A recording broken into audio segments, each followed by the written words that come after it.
Il existe toutes sortes de sapins de Noël.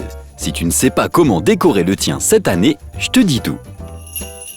Le Père Noël passera bientôt dans nos maisons et pour l'accueillir comme il se doit, nous devons décorer nos plus beaux sapins.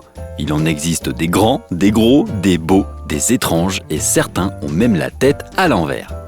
Commençons ensemble notre tour du monde des sapins. Le sapin traditionnel.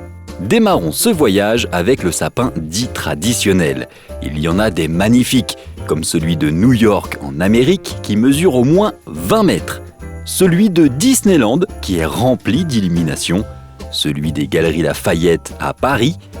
Ou encore celui de Rio de Janeiro qui donne l'impression que le sapin flotte sur l'eau, superbe. Le sapin qui vole. Tu as un chat, un chien ou un petit frère, petite sœur à la maison qui saccage tout, voilà la solution. Un sapin à l'envers, un sapin en hauteur et plus de soucis. Le sapin personnage. Que tu sois fan de Dark Vador, Tim Burton, Batman, le bonhomme de neige, Harry Potter ou encore si tu aimes les jolies robes, sache que tout est réalisable. Il faut seulement laisser parler ton imagination. Le sapin papier.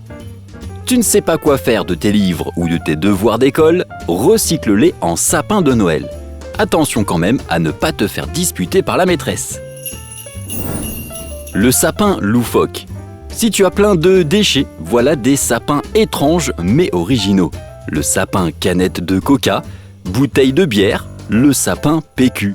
Ou si tu as mangé beaucoup d'œufs dans l'année, tu peux fabriquer un sapin avec des boîtes d'œufs.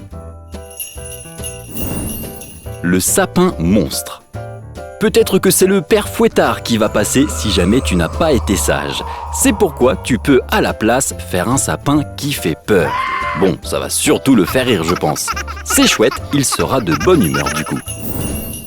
Et toi, à quoi ressemble ton sapin? Et dis-moi en commentaire si tu as été sage cette année.